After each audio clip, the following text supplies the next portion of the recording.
Right, well, it's Friday. It's just after midday. Time once again for weekly update with Wanderers manager Marc White. Marc, good to see you. Good to see you, mate. I'm going to get the name of the team right this week. I didn't do it last week. As we look back on our previous fixture, we went up to the Midlands last Saturday, took on Solihull Moors. Obviously disappointing afternoon in the end, 3-0 defeat up there.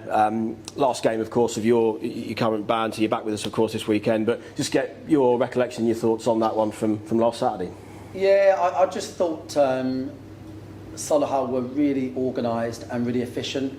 We knew that dead balls was going to be their threat. We failed to deal with real basic error, really. We didn't deal with the first contact from Beck, and we left Jason high. We shouldn't have done.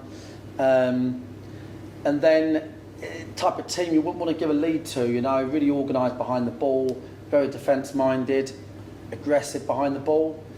Penalty, 45th minute. It was a penalty, no complaints. And 2 behind, away from home, against a team with a good start. That was the game done, really. I thought the game really hinged on just staying in the match, really. I think we was having our best spell kind of leading up to that penalty. We had a really good spell 10 minutes before half-time. Created a couple of chances, Josh Taylor, Jason, but yeah, the best team won on the day. And yeah, my last time without the team, and I'll be back tomorrow, and I'm angrier than ever.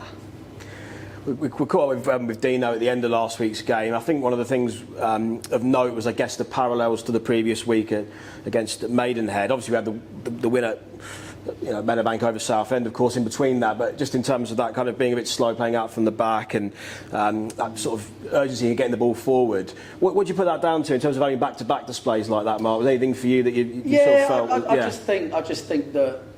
It's no disrespect to anybody else in the dugout at all, because it will be the same at any club. So it's absolutely nothing to do with anybody else in the dugout. But the bottom line is, if you take the manager out of the situation, the manager's making 1,000 meta decisions in a game, know when to play forward, know when to, turn the opposition maybe slightly, know when to play out, know when to be aggressive, know when not to be. And it is ultimately a manager's production. And if the manager's not there, it makes a big difference. That is the bottom line. And that's not saying for 1 minute our management team have done a single thing wrong. Do I think they could have been better? In honesty, yeah, because the results and performances have not been good enough. We have to accept that. Equally, would it be the same at any club? Yeah. You'd probably more likely get more out of them if you said, right, you pick the team this week and you decide what you're going to do. Because I think that's the thing, isn't it? Management is about, leadership's about it being that person or them people's production line. So I think I definitely think all the supporters know that I'll be like a scolded cat tomorrow. So, we know what to expect, and I just want to make it really clear that the management team done a great job in my absence.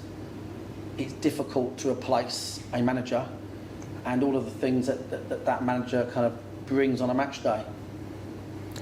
Of course, and looking ahead to York this weekend, we go into the match day with a couple of new signings on board, announced earlier this week. Matt Pybus, after leaving York City, so that's typical the way these things work in football, that his first inclusion is going to be against York. And also Matt Everett, who joined us after leaving Brighton Hove Albion. So, yeah, 2 new guys in the building this week, Yeah, Matt, obviously, he's at that obligatory sort of 5 or 6 years at a Premier League club, youth international to 21s. Northern Ireland, so he's done really, really well. Looking for his first foray into senior football. He's just been here actually, and intelligent boy. We'll see how he gets on. Can play in 3-4 positions, like all good youngsters should do at that age. He's looking to establish himself, but at the highest level he can. And then in Pybus, Dan, someone that's already done that really at a young age, and he was his stats last year were really, really good, really exceptional. Obviously, it means nothing when you come to a new club and you need to make the grade. But Dan was really, we need, there's a change of the guard here really. We need to lower the average age of the group. We need to get more out of players. We need to get players that can play 35, 40 games a year, can offer us 2-3 years in their prime. And Dan's a really good lad, really sensible, we look forward to seeing what he brings. These things are never going to be immediate. There's no pressure on Dan whatsoever. He's here for the long term, and he's made the bold step of moving down here, and he's part of our new era really. But we're in no hurry at all with Dan, or Everett at all really. They're just part of our new setup. Brilliant, and we look forward to seeing the new chaps over the next couple of match days, of course, this bank holiday weekend.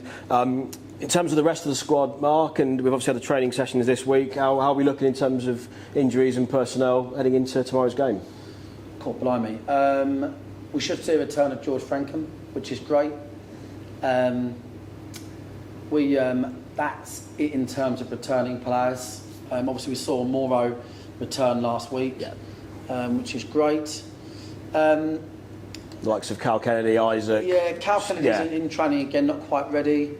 Isaac's not ready. Jimmy, Briggsy, 4 weeks off. There's always one you forget and you feel bad. But yeah, I mean, we've had a few boys injured, etc. But 2 games over the weekend. You're going to be testing for all these squads. A bit annoyed actually. We should have made this game tonight, Friday night. In hindsight, you get the opportunity to. But yeah, look, we're. I've just said to Dan and Everett a minute ago. There is no question mark that if you don't turn up in this division, it sounds so cliche or boring or whatever. But if you're not prepared to roll up your sleeves and win a battle in this league, you can get beat. It doesn't matter if you're playing York City or anybody else for that matter. You have to treat this league almost like cardboard cutout, barring the sort of tactical stuff that the insights you work towards. In terms of a match day, it's got to treat every team like white noise really.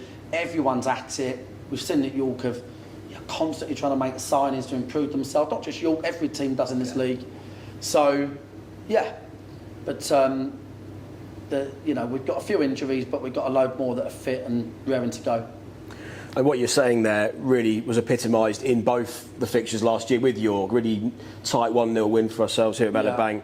And then in the reverse fixture 2-1, really rallied late on and to get back in the game. So really epitomised in those games last year what you've said there and the battling qualities that we need. Thoughts on York though, heading into Saturday and what we expect from the opposition? Well, I think it'll be fragmented really. I think they'll be looking to, they've not had a great start. They'll be looking to, whenever you play teams that have got new players or not had a great start, talk of managers under fire, all that sort of stuff. Whenever you play them, it tends to be just very much like focus on yourself because you don't know what to expect.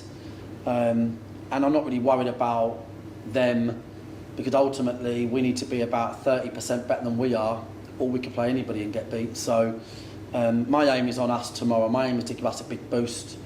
From the dugout and everything that goes around that, and then see where we end up. We'd all love to be here Tuesday morning with 6 points. Let's look for 4 as a minimum. That's the aim, and York could give us a great game. Mikey's a great coach. They've got some great players. So have we.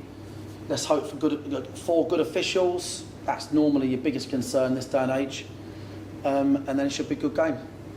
And just looking a little bit further ahead to Monday, Woking and the Surrey derby comes around again, and we're very much looking forward to that one. Obviously, a great occasion last year, fantastic match, and it'd be great to bring a good set of fans down to Woking on Monday. Yeah, I've got to say, surprisingly, I'm going to be honest. I think the clubs actually built a bit of affiliation with each other, a bit of respect for each other. Actually, didn't expect that. Very niche sort of rivals, if you like, 20 minutes apart.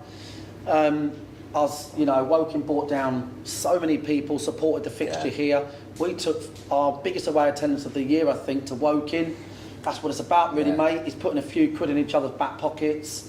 There's enough people to fall out within football, and so it's nice to see the two clubs actually genuinely got along. the fans pretty much as well, which is nice. And we had that infamous goal down here. The Ince scored. Yeah. Fucking hell. The away goal of the season, much, for sure. Not much deflates me, but that did. Yeah. Because we was on top, and the referee made a mistake and should have sent off the keeper when McShane goes round him. And but listen, that's football. Do you know what I mean? And Darren's not had a great start, but it's early bells. Yeah. It's early bells, and this is a division that's really difficult to get to grips with. It's full of change week in, week out. So yeah, it's going to be the old Surrey derby. Both teams want to go into it off of a positive Saturday. That's where the focus is. Absolutely, yeah. Look forward to another great occasion on Monday, all being well. And just finish up, Mark. We're 7 days away from the August 31 deadline on the rise with us, end of the month.